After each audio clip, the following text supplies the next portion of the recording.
अस्सलाम वालेकुम बच्चे, कैसे हैं सब लोग? होप सब ठीक होंगे। आज हम 9th क्लास की physics according to new syllabus chapter 5 की एक्सरसाइज देखेंगे। तो सबसे पहले देखते हैं मल्टीपल चॉइस क्वेश्चंस। कहते हैं work done is maximum when the angle between the force and the displacement.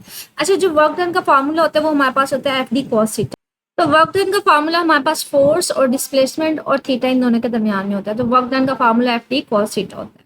अब थीटा की वैल्यू बच्चे अगर जीरो लेंगे ना हमारे पास, तो कॉस जीरो 1 होता है। तो हमारे पास वर्क डन का मैक्सिमम होगा जब कॉस थीटा जो होगा वो 1 के इक्वल होता है। और कॉस थीटा 1 के इक्वल कब होता है? जब आपके पास दोनों के दरमियान एंगल कितना होता है? 0 डिग्री। तो पहले का करेक्ट ऑप्शन हमारे पास क्या होगा? 0 डिग्री। कहते हैं joule can be written as. Joule हमारे पास क्या होता है? जॉल बेसिकली हमारे पास यूनिट होता है वर्क डन का। तो वर्क डन का यूनिट क्या होगा? जॉल। अब जॉल का हमारे पास यूनिट है इज इक्वल टू, फोर्स का यूनिट क्या होता है? न्यूटन। और डिस्टेंस का यूनिट क्या होता है? इसी फार्मूले से हम फाइंड आउट कर रहे हैं। फोर्स का यूनिट न्यूटन और डिस्टेंस का यूनिट क्या होता है? मीटर। न्यूटन हमारे पास बच्चे, इसके अलावा अगर हम लोग इसको बेस यूनिट्स में लिखे ना, न्यूटन हमारे पास होता है। फोर्स हमारे पास फार्मूला बच्चे किसके इक्वल होता है? एम ए के इक्वल। तो यहाँ से अगर न्यूटन को मैं लिखना चाहूँ तो वो हमारे पास किसके इक्वल आएगा? मास का यूनिट क्या होता है? के जी। और एक्सेलरेशन का क्या होता है? मीटर पर सेकेंड स्क्वेयर। तो ये आ जाएगा मेरे पास, यूनिट आ जाएगा। मतलब यहाँ से हमने फोर्स का जो न्यूटन यूनिट था, न्यूटन किसके इक्वल है वो यहाँ से फार्मूले से निकाल लिया। फिजिकल एम में से मास का यूनिट केजी होता है, एक्सेलरेशन का मीटर पर सेकंड स्क्वायर होता है। और एम इसी तरह से आ जाएगा। अब ये 2m है तो ये आ जाएगा केजी मीटर स्क्वायर पर सेकंड स्क्वायर। तो केजी मीटर स्क्वायर पर सेकंड स्क्वायर, इसका करेक्ट ऑप्शन डी ऑप्शन होगा। ठीक है, क्योंकि कॉस थीटा को कोई एंगल यूनिट नहीं होता, तो सिंपली जो वर्क डन का यूनिट होता है वो जाउल होता है। और जाउल हमारे पास किसके इक्वल होता है? फोर्स का यूनिट न्यूटन और डिस्टेंस का यूनिट मीटर। अब न्यूटन मीटर में नहीं है, इसका मतलब है मुझे न्यूटन को उसके बेस यूनिट्स में लिखना है, तो वो हमने इस फार्मूले से लिख लिया। वो हमारे पास होता है केजी मीटर पर सेकंड स्क्वायर। तो मीटर उसी तरह से आ जाएगा, तो केजी मीटर स्क्वायर पर सेकंड स्क्वायर आ जाएगा। नेक्स्ट एमसीक्यू देखते हैं। कहते हैं ऐसे यूनिट ऑफ पावर क्या होता है? पावर का फार्मूला जो होता है हमारे पास, पावर का जो ऐसे यूनिट होता है ये वॉट होता है। ये हम लोगों ने टॉपिक में पढ़ा हुआ है। ठीक है, इसका ऐसे यूनिट क्या होता है? वॉट। नेक्स्ट हम एमसीक्यू देखते हैं। हमारे पास नेक्स्ट एमसीक्यू है the power of water pump is 2 kilowatt. Power आपके पास दी हुई है। The amount of water it can resist. आपने मालूम करना है कितना पानी जो है वो ऊपर लेके आएगा 1 मिनट में, और कितनी हाइट तक उसको लेके आ रहे हैं? 5 मीटर तक। तो ये काइंड ऑफ न्यूमेरिकल है जो आपने सॉल्व करना है। पावर आपको दी है, आपसे मैथ्स मालूम पूछ रहा है वो कि वाटर का कितना मैथ्स वो ऊपर लेके आएगा 1 मिनट में 5 मीटर तक। ठीक है, इसको सॉल्व करते हैं। अच्छा, पावर का फार्मूला हमारे पास क्या होता है? Work done per unit time होता है। तो वर्क डन जो होता है पोटेंशियल एनर्जी के इक्वल भी होता है। तो वर्क डन की जगह आप mgh भी लिख सकते हैं, डिवाइडेड बाय टाइम। आपने क्या मालूम करना है? आपने पानी का मास मालूम करना है कितना ऊपर लेके आया जाएगा। तो इसको इधर रहने दें, टी इधर डिवाइड हो रहा है, इधर जाकर मल्टीप्लाई हो जाएगा, gh इधर मल्टीप्लाई हो रहा है, दूसरी साइड पे जाके डिवाइड हो जाएगा। तो ये आपके पास फार्मूला बन जाएगा। ठीक है, अब इसमें आपको पावर का भी दिया हुआ है 2 किलो वॉट है। जैसे किलो की वैल्यू 10 की पावर 3 होती है, मतलब 10⁻³ होती है। 2 इसी तरह से 2 × 10⁻³ हमारे पास वॉट आ जाएगा। टाइम 1 मिनट दिया हुआ था, 1 मिनट में 60 सेकंड्स होते हैं, तो 60 सेकंड्स आ जाएंगे। हाइट आपके पास वो 5 फीट कह रहा है, और जी की वैल्यू हम लोग यूजुअली 10 लेते हैं। तो ये वैल्यू सारी डाली गई। ये जीरो इस जीरो से चला जाएगा, तो ऊपर मेरे पास 6 को 2 से मल्टीप्लाई करेंगे तो ये आ जाएगा 12। नीचे मेरे पास 5 आ जाएगा, 10⁻³ उसी तरह से रह जाएगा। 12 को 5 से डिवाइड करेंगे तो 2.4 आ जाएगा, 10⁻³ इसको इसके साथ मल्टीप्लाई करेंगे तो 2400 आ जाएगा। अच्छा, ये सारा आप कैलकुलेटर कीजिए, डायरेक्ट भी कर सकते हैं, लेकिन यहाँ पे स्टेप बाय स्टेप हुआ है, तो उस तरह से भी कर सकते हैं। तो आपके पास 2400 लीटर हमारे पास इसका करेक्ट ऑप्शन आ जाएगा। तो यहाँ पे आपके पास इसका करेक्ट ऑप्शन क्या होगा? Option D. ठीक है, आगे 5.5 है। कहते हैं the bullet of mass 0.05 kg has a speed. आपके पास मास ही है, स्पीड ही है। कहते हैं काइनेटिक एनर्जी मालूम करें। तो सिंपल फार्मूला लगाएंगे काइनेटिक एनर्जी का। तो ये देखिए, ये मास आपको दिया हुआ है, स्पीड दी हुई है, काइनेटिक एनर्जी का फार्मूला आपने लगाया 1/2 mv स्क्वायर। मास आपने पुट किया 0.05 और 300 का स्क्वायर। 300 का स्क्वायर लेंगे तो ये आपके पास आ जाएगा। अब इसको इसके साथ मल्टीप्लाई करके 2 से डिवाइड कर देंगे, 2250 आपके पास आ जाएगा। 2250 आपके पास आंसर आ जाएगा। तो इसका करेक्ट ऑप्शन क्या होगा? Option A. ठीक है, आगे कह रहे हैं car if a car double its speed is kinetic energy will be. मुझे हमारे पास काइनेटिक एनर्जी का स्पीड के साथ रिलेशन क्या होता है? मतलब वो होता है स्क्वायर के साथ होता है। काइनेटिक एनर्जी का फार्मूला क्या होता है हमारे पास? 1/2 mv स्क्वायर। मतलब अगर आप स्पीड को डबल करेंगे तो हमारे पास काइनेटिक एनर्जी 4 टाइम हो जाएगी। मतलब काइनेटिक एनर्जी में वो इसका रिलेशन क्या है? स्पीड के साथ उसके स्क्वायर के साथ है। तो अगर यहाँ पे आप डबल करोगे तो 2 का आप अगर स्क्वायर लेते हो तो 4 आ जाएगा। तो हमारे पास स्क्वायर के साथ है ना, तो अगर इसको वेलोसिटी आप डबल करोगे, स्पीड डबल करोगे, तो काइनेटिक एनर्जी कितनी हो जाएगी? 4 टाइम आ जाएगी। तो हमारे पास इंक्रीज कितनी होगी? 4 टाइम हो जाएगी। आगे एमसीक्यू देखते हैं। The energy possessed by body due to by which of its position, position के लिहाज से हमने कहा था अगर किसी भी बॉडी में एनर्जी जो स्टोर होती है मुझे उसको पोटेंशियल एनर्जी बोलते हैं। मूवमेंट की वजह से जो एनर्जी होती है वो काइनेटिक एनर्जी होती है, जो पोजीशन की वजह से होती है वो हमारे पास उसकी पोटेंशियल एनर्जी होती है। तो इसका करेक्ट ऑप्शन डी होगा।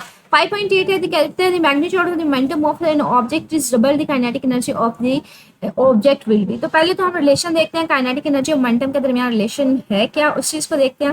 हमारे पास ना हमने काइनेटिक एनर्जी का अगर सिंपल फार्मूला देखें तो हमारे पास काइनेटिक एनर्जी का फार्मूला होता है 1/2 mv स्क्वायर। मोमेंटम का p is equal to mv होता है। आपने काइनेटिक एनर्जी मोमेंटम के दरमियान रिलेशन निकालना है। काइनेटिक एनर्जी का फार्मूला है 1/2 mv स्क्वायर। आप इस फार्मूले को m से मल्टीप्लाई भी कर दें, डिवाइड भी कर दें। मल्टीप्लाई करेंगे तो ऊपर एक m स्क्वायर, पहले एक ऑलरेडी m था, मल्टीप्लाई करेंगे तो m 2 टाइम हो जाएगा और v भी ऑलरेडी स्क्वायर है। अब नीचे भी आ जाएगा। तो इस फार्मूले में आपने मुझे इसको मैथ्स के साथ मल्टीप्लाई भी किया और डिवाइड भी किया। मल्टीप्लाई किया तो ऑलरेडी एक मल्टीप्लिकेशन में था तो वो स्क्वायर हो जाएगा और नीचे हमारे पास डिवीजन में भी मैथ्स आ जाएगा। अब ये m स्क्वायर v स्क्वायर है, एम वी हमारे पास क्या होता है मोमेंटम, लेकिन ये दोनों का स्क्वायर है तो ये मोमेंटम का स्क्वायर होगा। तो kinetic energy is equal to आ जाएगा momentum square divided by 2m। अब इसका मतलब है काइनेटिक एनर्जी का रिलेशन क्या है, मोमेंटम के स्क्वायर के साथ है। तो अगर मोमेंटम आप 2 टाइम करेंगे, डबल करेंगे तो काइनेटिक एनर्जी उसका डबल हो जाएगा, मतलब उसका 4 टाइम हो जाएगा। तो 2 का स्क्वायर लेंगे तो 4 हो जाएगा। तो हमारा काइनेटिक एनर्जी हमारे पास क्या स्क्वायर के साथ लिंक्ड है। तो अगर आप मोमेंटम को डबल करेंगे तो काइनेटिक एनर्जी हमारे पास कितनी इंक्रीज हो जाएगी, 4 टाइम इंक्रीज हो जाएगी। आगे थे which of the following is not renewable energy sources, जिसको आप दोबारा इस्तेमाल नहीं कर सकते बच्चे, वो फोसल फ्यूल्स होते हैं। फोसल फ्यूल्स में पेट्रोल हो गया, गैस हो गया, कोयला हो गया। अगर उनको एक दफ़ा बर्न करवा के एनर्जी ऑब्टेन कर लेते हैं तो दोबारा उनको यूज नहीं किया जा सकता, वो फिनिश हो जाएंगे। ठीक है, आगे हमारे पास शॉर्ट क्वेश्चन है, कहते हैं what is the work done on an object that remains at least at rest when force is applied on it. कि आपके पास वर्क डन क्या होगा किसी भी ऑब्जेक्ट के ऊपर जब आप फोर्स अप्लाई कर रहे हैं लेकिन वो मूव नहीं कर रहा, वो रेस्ट पे ही है। तो आपके पास उसके ऊपर वर्क डन की वैल्यू क्या होगी, वर्क डन हमारे पास इस केस में 0 होगा। इसकी एग्जांपल हमने देखी थी टॉप चैप्टर में।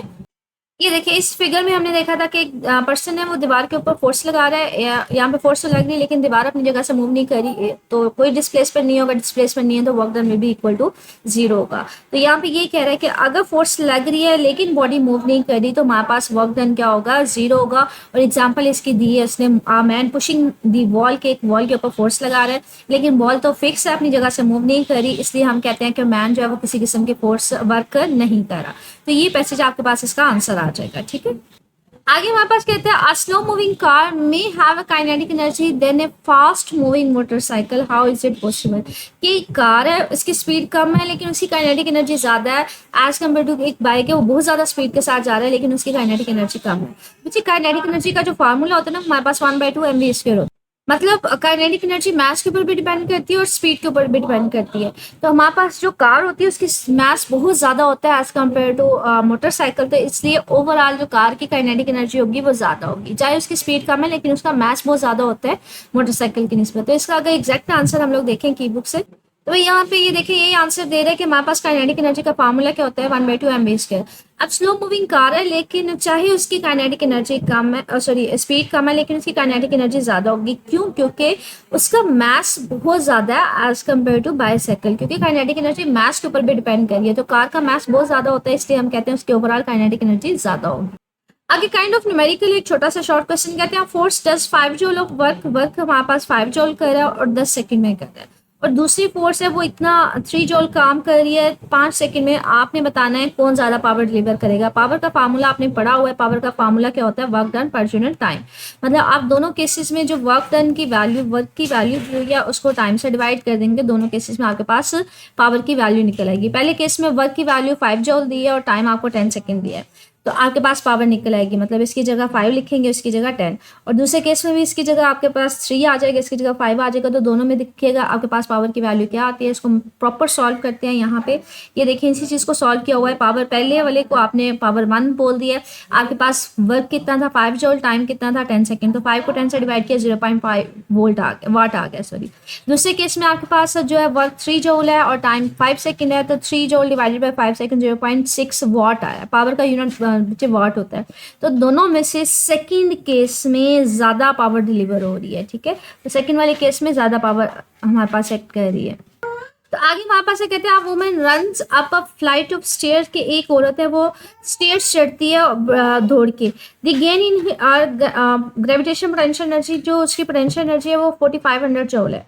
If he run up the same stair with the twice of speed, अगर वो वही स्टेयर्स दोबारा चढ़े और ज़्यादा स्पीड के साथ चढ़े तो आपके पास पोटेंशियल एनर्जी कितनी होगी? बच्चे पोटेंशियल एनर्जी का जो कंसर्न होता है ना वो हाइट के साथ होता है। अब वो एक ही स्टेयर्स को चढ़ रही है तो मतलब हाइट तो एक ही है, चाहे वो ज़्यादा स्पीड के साथ चढ़े चाहे कम स्पीड के साथ चढ़े, तो हाइट तो सेम है, तो इसलिए उसकी पोटेंशियल एनर्जी भी क्या होगी? सेम होगी। तो वो यहाँ पे यही बात कर रहा है कि हमारे पास जो पोटेंशियल एनर्जी होती है वो बेसिकली उसका स्पीड के साथ कोई लिंक नहीं होता, स्पीड अफेक्ट नहीं करती, उसको अफेक्ट क्या कर रही होती है चीज़? उसको हाइट अफेक्ट कर रही होती है, ये मैस। अब वो औरत का मैस भी सेम है और उसकी एक ही हाइट के ऊपर, एक ही स्टेयर्स के ऊपर वो चढ़ रही है, एक दफ़ा वो आराम से चढ़ रही है, दूसरी दफ़ा वो डबल स्पीड के साथ चढ़ रही है। अब उसकी हाइट भी सेम है और औरत का मैस भी सेम है, औरत का वजन भी सेम है, तो हम कहते हैं दोनों केसेस में जो पोटेंशियल एनर्जी है वो सेम होगी, वो हमारे पास क्या होगी? 4500 होगी, क्योंकि हाइट एक ही जितनी वो चढ़ रही है हमारे पास और हमारे पास उसका औरत का मैस भी सेम है। तो चाहे वो ट्वाइस स्पीड के साथ चढ़े चाहे वो नॉर्मल चढ़े, उसका जो गेन इन पोटेंशियल एनर्जी होगा वो क्या होगा? वो सेम होगा। आगे कहते हैं हमारे पास डिफाइन करें वर्क को, ऐसे यूनिट लिखें और आपने वर्क डिफाइन करना है, ऐसे यूनिट उसकी डेफिनेशन लिखनी है। ये टॉपिक मैंने आपको इंडिकेट करवाया था। तो ये देखिए वर्क की हमने डेफिनेशन की थी, is defined as the product of force and the distance covered in the direction of force. तो ये इसकी डेफिनेशन है, इसके अलावा इसका यूनिट हमने देखा था। अच्छा, हमारे पास यूनिट ऑफ वर्क हमारे पास क्या होता है? वो जॉल होता है। तो पहले वर्क की डेफिनेशन करने के बाद आपने ये लाइन लिखनी है और जॉल के साथ में डेफिनेशन लिखनी है तो वो ज़्यादा बेटर है कि अगर 1 न्यूटन फोर्स लग रही है और जिसम जो है वो 1 मीटर हमारे पास डिस्टेंस मूव कर रहा है, तो हमारे पास जो वर्क होगा वो कितना होगा? वो 1 जॉल होगा। तो इसके पहले वर्क की डेफिनेशन लिखनी है, जो ऊपर मैंने आपको एक लाइन इंडिकेट करवाई है, उसके बाद ये इसका यूनिट बताना है, उस यूनिट की डेफिनेशन लिख देनी है, ये 2 लाइनें, ठीक है। कहते हैं आगे हमारे पास short question, what is the potential energy of a body of mass and when it is raised to a height. तो सिंपली पोटेंशियल एनर्जी का इसमें फार्मूला लिखते हैं, mgh हमारे पास इसका फार्मूला होगा। तो ये देखें इसका सिंपली फार्मूला आपको लिख के दिया हुआ है कि आपने पोटेंशियल एनर्जी का सिंपली फार्मूला लिखना है, वो हमारे पास क्या होगा? mgh, ठीक है। आगे वो हमारे पास शॉर्ट क्वेश्चन कह रहा है कि find an expression of the kinetic energy of the moving body. Moving body की काइनेटिक एनर्जी का एक्सप्रेशन लिखना है, वो हम ऑलरेडी हमें पता है, वो हमारे पास क्या होता है? मूविंग ऑब्जेक्ट के लिए काइनेटिक एनर्जी 1/2 mv² होती है। आगे हमारे पास शॉर्ट क्वेश्चन है, कहता है कि define efficiency of a working system, why a system can not have 100% efficiency. तो ये भी हमने टॉपिक देखा था। तो ये एफिशिएंसी की हमारे पास डेफिनेशन दी, total useful output energy and the total input energy इस काल की एफिशिएंसी। तो आपने ये एफिशिएंसी लिखनी है, ये उसका फार्मूला लिख दीजिएगा। अब बताना है कि हमारे पास एफिशिएंसी कभी भी 100% नहीं होती। आप इसके साथ बच्चे एफिशिएंसी या परसेंटेज एफिशिएंसी, तो दोनों फार्मूलाज लिख दीजिएगा। इसके बाद आपने रीजन बतानी है। इसके अलावा ये लास्ट पैसेज में बता रहा है कि हमारे पास एफिशिएंसी कभी भी 100% नहीं होती, क्योंकि कुछ ना कुछ जो एनर्जी है वो लॉस हो जाती है in the form of the heat energy. So हमारे पास अभी तक कोई ऐसा डिवाइस इंट्रोड्यूस नहीं हुआ कि जिसमें आपके पास 100% एफिशिएंसी हो। तो ऐसा पॉसिबल ही नहीं है कि आप कोई ऐसा कंस्ट्रक्ट करवा सकें। आइडियल में ये पॉसिबल है, अदरवाइज ये पॉसिबल नहीं है, ठीक है। तो ये लास्ट वाला पैसेज करेंगे। अगला हमारे पास शॉर्ट क्वेश्चन है, डिफाइन पावर, इसका यूनिट लिखना है, हमने उसको भी डिफाइन करना है, ठीक है। तो पावर की डेफिनेशन में मैंने आपको इंडिकेट करवाई थी टॉपिक में। ये देखिए, ये power is defined as page number 119 के ऊपर है, time rate of change of doing work. ये वर्क को करने के लिए जो इतना टाइम हमें रिक्वायर्ड होता है उसको हम लोग पावर बोलते हैं। पावर का ये साथ में फार्मूला लिख दीजिएगा, work done divided by time. इसके अलावा आपने इसका यूनिट लिखना है, ये लाइन लिखिएगा। ऐसा यूनिट हमारे पास जो होता है इसका यूनिट वॉट होता है और ये वॉट की डेफिनेशन है। अगर 1 जॉल काम हो रहा है 1 सेकंड में तो हमारे पास पावर क्या होगी? 1 वाट होगी। तो इसका ये 1 जॉल ओवर 1 सेकंड आ जाएगा, ठीक है। तो ये आपने 1 जॉल सेकंड तक मुझे इसकी डेफिनेशन लिखनी है और इसका आंसर लिखना है, ठीक है। नेक्स्ट शॉर्ट क्वेश्चन देखते हैं। कहते हैं डिफरेंशिएट करें between renewable and non renewable energy sources. तो ये लास्ट टॉपिक था, उसका मैंने आपको आंसर इंडिकेट करवाया था, वो देखते हैं। ये एनर्जी सोर्सेज का लास्ट टॉपिक था हमारे पास के ऐसे सोर्सेज जिनको आप रिप्लेस करवाया जा सके, बार बार उनको यूज किया जा सकते हैं, वो रीन्यूएबल फोर्सेज होते हैं। ये हमारे पास यहाँ से यहाँ तक इसकी डेफिनेशन आ जाएगी। अगला है कि जो टाइम के साथ साथ फिनिश होना शुरू हो जाते हैं, जिनको कॉन्टिन्यूसली आप यूज़ नहीं करें, अगर यूज़ कर रहे हैं तो वो ख़त्म होना शुरू हो जाता है, डिप्लीटेड होना शुरू हो जाता है, मतलब उनकी कमी आना शुरू हो जाती है। तो हम उनको कहते हैं वो हमारे पास क्या है? नॉन रीन्यूएबल सोर्सेज है। तो यहाँ से यहाँ तक रीन्यूएबल और यहाँ से लेकर यहाँ तक नॉन रीन्यूएबल की, ठीक है। तो ये आज के शॉर्ट क्वेश्चन से, इनमें से बच्चे स्टिल कुछ पूछना हुआ, कोई पॉइंट समझ में ना आया तो मेरे से कमेंट सेक्शन पूछ लीजिएगा। ओके, अल्लाह हाफिज़।